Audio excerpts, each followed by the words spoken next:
Lots of people travel to the big station at the end of the line. Engines from the other railway sometimes pull their trains. These engines stay the night and go home next day. Gordon was talking one day to one of these.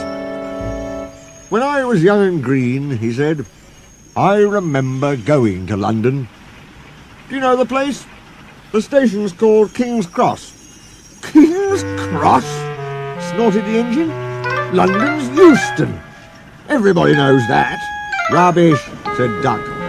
"London's Paddington." "I know. I worked there." They argued till they went to sleep. They argued when they woke up. They were still arguing when the other engine went away. "Stupid thing," said Gordon crossly. "I've no patience." "Stupid yourself," said Duck. "London's Paddington. Paddington, do you hear?" "Stop arguing," James broke in. "You make me tired. You're both agreed about something anyway." "What's that?" "London's not Euston," laughed James. "Now shut up." Gordon rolled away, still grumbling.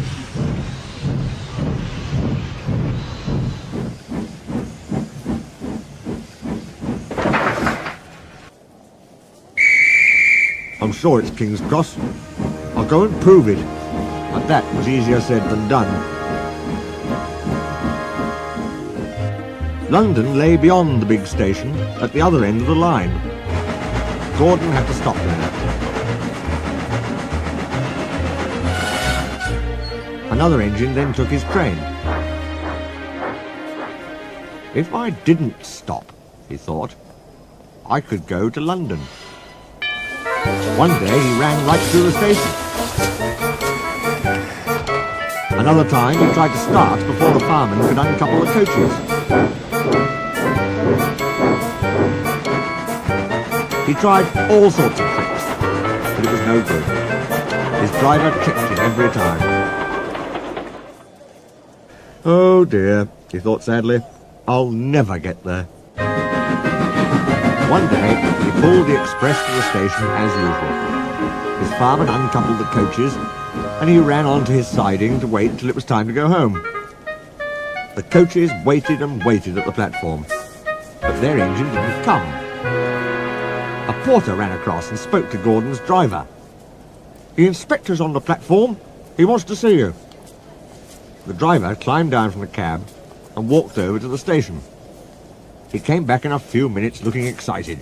"Hello," said the fireman. "What's happened?" "The engine for the express turned over when it was coming out the yard. Nothing else can come in or out. They want us to take the train to London. I said we would if the Fat Controller agreed. They telephoned and he said we could do it. How's that?" "Fine," said the fireman. "We'll show them what the Fat Controller's engines can do." "Come on," said Gordon, "let's go." He rolled quickly over the crossings and backed onto the train. It was only a few minutes before the guard blew his whistle, but Gordon thought it was ages. "Come on! Come on!" he puffed to the coaches. "Come on, come on, come on, come on, come on, come on, come on! We're going to town, we're going to town," sang the coaches. Slowly at first, then faster and faster. "We're going to town, we're going to town, we're going to town, we're going to town."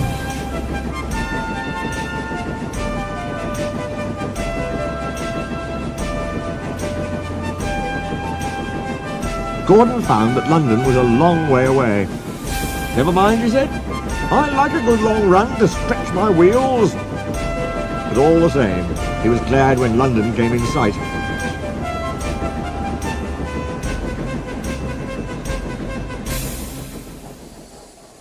Gordon returned next day. The Fat Controller spoke to his driver and fireman. "I see you had a good welcome in London." "We certainly did, sir. We signed autographs till our arms ached. And Gordon had his photograph taken from so many directions at once that he didn't know which way to look." "Good," smiled the Fat Controller. "I expect he enjoyed himself. Didn't you, Gordon?" "No, sir, I didn't." "Why ever not?" "London's all wrong," answered Gordon sadly. "They've changed it. It isn't King's Cross any more. It's St. Pancras."